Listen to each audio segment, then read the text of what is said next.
Guys, this is Chip Dip from Mayhem Detroit Airsoft, coming to you from Michigan. Sup?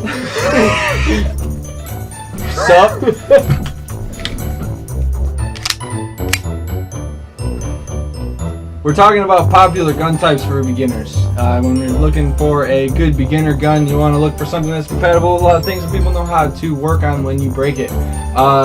One gun that is very popular that pretty much everybody owns is an M4. M4 variants come in different shapes and sizes. You can get long barrels, short barrels, M4, M16 variants. Those are by far the most popular. When you're playing, they'll have the most amount of mags available on the actual field at one time because everybody is playing with an M4 pretty much.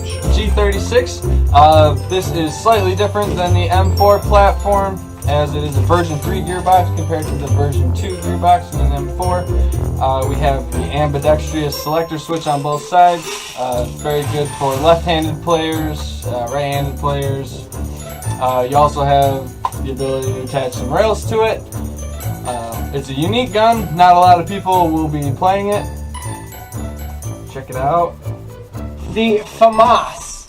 Now the FAMAS is a bulb-up gun. And bulb-up meaning the mag well is behind where you push the trigger. Right here. So that actually gives you a very long barrel at still a close quarters range. So you could lop your barrel off and still have an M16 length inner barrel, and you're going to be having really good accuracy with that. A lot of players that I know, especially Sam from our Team Mayhem, we call him Dad. He uses a UAR, which has the bullpup capability, and I know that the accuracy on that is just pinpoint.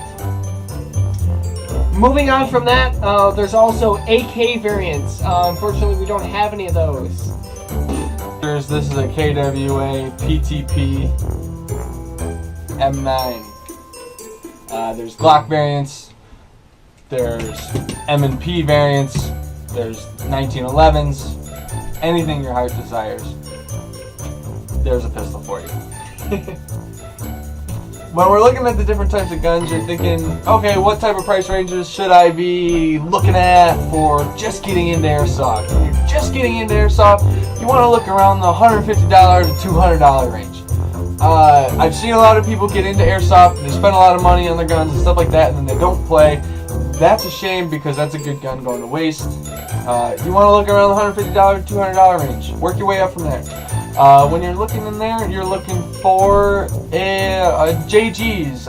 My G36 is a JG. That was my first gun. You're also looking at G&Gs. G&Gs internals are outstanding in my opinion. Most rental places have them because they're reliable. They also come with polymer bodies so that they're super light. As well as ICS, which they have the split gearbox, which gives you a separate upper receiver and a separate lower receiver. The upper receiver being the spring and the FPS rate, and the gearbox giving you the different rounds per second rate. So you can freely upgrade your FPS without having to actually go into your gears and dismantle your whole gearbox. So it makes it pretty nice for as a beginner gun to get into. That's what I had as my first gun was an ICS, and it's still alive and kicking today. So I mean, can't do. Next, you're looking around the $300 to $500 range. This is kind of the next jump up. You're looking at better reliability internally as well as externally. You're looking at metal bodies. You're looking at reinforced gearboxes, ball metal bearings. The $300 to $500 range, if you're going to get into airsoft for a long time, it's a good investment. You're going to save on internals, you're going to save on tech time. With the $300 to $500 range, let me just say, you're expecting to at least use your gun for a year to a year and a half without anything breaking. That's kind of an assumption when I look at the $300 to $500 range. I also have the metal externals, which make it a lot more rugged if you're doing mil sims or outdoor play. Or if you like to beat your guns up. When you're looking a little bit higher than that, when you finally have been sick of fixing your guns, your AEGs, or you're looking for something more consistent in the different types of weather conditions, you're looking at an HPA system. HPA systems run from $700 to $1,000. That is including the fusion engine or HPA system that is in your gun. That's including the tank, and that is also including the regulator and line. The regulator and line usually run around $150 for both of them. Tanks are usually a couple $100. And then you can find different types of HPA engines. You can be looking at Polar Star, you can be looking at Vulcan, you can be looking at Wolverine. Now they even have the Polar Star F1s, so you can kind of put that in any gun you want that has a gearbox. And it's just like a upper receiver piston almost. So there's a lot of different variants you can do with the HPAs, which really make it next level kind of gun. Polar Stars are awesome. HPA. HPA all the way.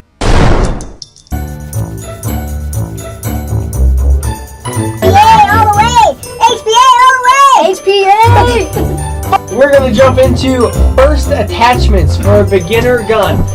Now a lot of time you'll go play airsoft, indoor, outdoor, regardless. You'll kind of feel like these players have an advantage that have been playing for a little while because they're gun, right? Well, a lot of that isn't really just the gun that they're using, but it's the attachments that they put on the gun that make that gun more effective. Now, my first attachment that I had was a foregrip and a red dot sight. The red dot sight absolutely needed with airsoft. I mean, seeing a red dot anywhere you look at that red dot, that's where you're going to be shooting. But most importantly, what goes on that red dot is a Lexan piece of plastic. Now what we use for those, we buy a whole sheet of Lexan, we get a drill, we drill out a circle, super easy, get a circle cut out of it, and then you put that circle on the front of your sight. I have mine slightly duct taped on there. It hasn't moved in months. Also, Dip has a Lexan piece taped in front of his red dot. I have gone through, I don't know how many red dots of this happening, of flashlights. Seriously, Lexan is a saver for anything that you don't want broken. Anyways, sorry, moving on. If you guys have looked at the actual airsoft fields that you look at, there's dents in wood, there's broken siding on buildings. Airsoft BBs are kind of destructive when they're impacting on something hard. So Lexan really helps with that. Now, along with what we got personally as first attachments, we kind of want to just go through attachments in general and then what our recommended attachments would be. So the first one I'm looking at here is an EO Tech type replica of red dot. These are pretty nice. You can normally find these because they're replicas from China for about 50 to 70 bucks. They're not too bad. Unfortunately, the buttons have evidently started burning out on those. Next, I've acquired a amplifier, and what an amplifier does is it makes your air sound that comes out the end of your barrel, the like thwap thwap thwap thwap when you're shooting, it makes it a lot louder. So it kind of like draws attention to you so that other people on your team can flank around. So us being in that front position of always running at people, having an amplifier is kind of nice. Your team can identify where you're at, and you can also draw a lot of the fire your way. Now, on the opposite side of the spectrum, we have a foam-filled silencer. And the foam-filled silencer has a spring with some foam pieces in the middle. And this goes inside the gun, or inside the silencer, and then this goes on the end of your gun. And the sound that comes out the end of your barrel from shooting through this gets really reduced. My gun went from a very noticeable flap flap to a more of a thud thud thud thud thud thud thud. I know that's kind of really awesome airsoft speak, but Absolutely need a red dot sight when you're getting a new airsoft gun. It will make aiming 1.5 million times easier. No doubt, if you don't get a red dot sight, you're dumb. You need a red dot sight if you're playing at all, really, at least. And by the way, when you're buying those sight protectors from the airsoft, various airsoft sites that have they sell the fold-up sight protector, that comes with acrylic lens. That acrylic lens breaks at 350 FPS with .20 BBs. Especially if you're if you're playing in colder temperatures, that stuff shatters. So Lexon, please use it. You will save yourself so much money in sights. Alright, so now the recommended. Of course, we're going to recommend number 1, Lexon. Alright? And a red dot! For the love of God! Yeah. The next one after that, and these are the only 3 necessary attachments. I say necessary meaning a noob with a gun, a new person with a gun, having these attachments on it would feel way safer than a stock gun. And these are the Lexon, the sight, and finally a flashlight. You need a flashlight. We wrote them down. We wrote them down. Yeah. That's how. Those are our suggestions. They're bold. Hey guys, that's the end of this episode of Mayhem Airsoft, Mayhem Detroit Airsoft. Let's see something more elaborate that we've been talking about. Please let us know. We're willing to make more videos. We just want to know what you guys want to see. We're going to keep making videos regardless. So hopefully you like them, and like and subscribe to the page. For anybody that actually like this video, hashtag for the comments. Yeah, can we get a hashtag for the comments, please? Yeah, thank you. Thank you. Training replicas. Yeah. Big grip. Holding, yeah. Holding Fold that stock. That comes.